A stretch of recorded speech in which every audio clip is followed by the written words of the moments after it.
আসসালামু আলাইকুম এভরিওয়ান, কেমন আছো তোমরা? এই তো আজকে তোমাদের সামনে নিয়ে এলাম একটি ছোলা বুট রেসিপি।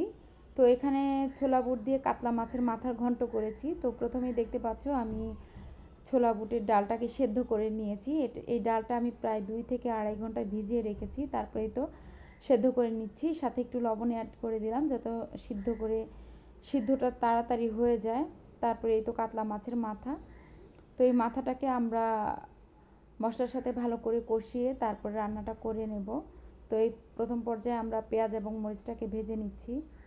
তো এর মধ্যে এক এক করে মশলা দিয়ে দিচ্ছি। দিয়ে দিলাম আদা রসুনের পেস্ট, ধনিয়ার গুঁড়ো এবং লবণ। তারপরে দিয়ে দিলাম হলুদ এবং মরিচের গুঁড়ো। তো মশলাটা যখন ভালোভাবে একেবারে কষানো হয়ে যাবে তারপরে আমরা কাতলা মাছের মাথাটা দিয়ে দিলাম। তো মাথাটা প্রায় 10 থেকে 15 মিনিট পর্যন্ত আমরা কষিয়ে নেব। তো মাথাটা যখন ভালোভাবে কষানো হয়ে যাবে তার মধ্যে আমরা দিয়ে দেব আগে থেকে সেদ্ধ করে রাখা ছোলা বুটের ডাল। তো এই ছোলা বুট দিয়ে কিন্তু তোমার বিফ, তারপরে মাটন, ডিম সবগুলো তেই খুব ভালো মানায়। তো আমার কাছে তো ছোলা বুটের রেসিপিটা খুবই দারুণ লাগে। তো এই তো আমাদের রান্নাটা প্রায়ই হয়ে এসেছে।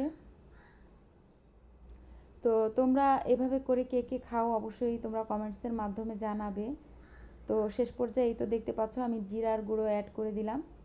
তো ফাইনালি আমাদের ছোলা বুটের ঘন্ট রেডি। তো এই ঘন্টটা খেতে কিন্তু খুবই খুবই টেস্টি হয়েছিল। তোমরা কে কে বাড়িতে এভাবে তৈরি করে খাও সেটা আমাকে জানাবে। তো সবার সর্বোপরি কল্যাণ কামনা করে আজকে এ পর্যন্তই। আল্লাহ হাফেজ।